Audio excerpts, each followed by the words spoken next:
Kaleshwaram project పేరుతో హరీష్ రావు, సంతోష్ రావు దోచుకున్నారని TPCC సమావేశంలో చెప్పారు డిప్యూటీ సీఎం భట్టి విక్రమార్క. హరీష్ రావు దోచుకున్నారు కనుకే రెండోసారి ఇరిగేషన్ మంత్రి పదవి ఆయనకి ఇవ్వలేదన్నారు. బీఆర్ఎస్ హయాంలో కాళేశ్వరం నీళ్లు ఇవ్వలేకపోయారని విమర్శించారు. మేడిగడ్డ కూలిందంటే కాంగ్రెస్ రాజకీయాలు చేస్తోందంటూ తప్పుడు ప్రచారాలు చేశారని మండిపడ్డారు deputy CM Bhatti Vikramarka.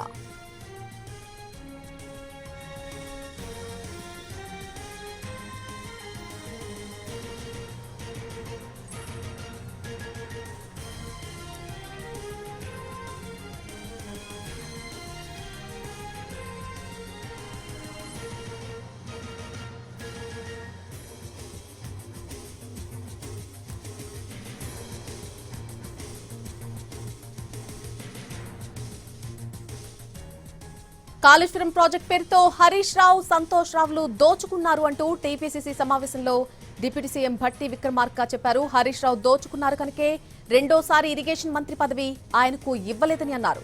BRS హయాంలో కాళేశ్వరం నీళ్లు ఇవ్వలేకపోయారని విమర్శించారు ఆయన. మేడిగడ్డ కూలిందంటే కాంగ్రెస్ రాజకీయాలు చేస్తుంది అంటూ తప్పుడు ప్రచారాలు చేశారని మండిపడ్డారు డిప్యూటీ సీఎం భట్టి విక్రమార్క.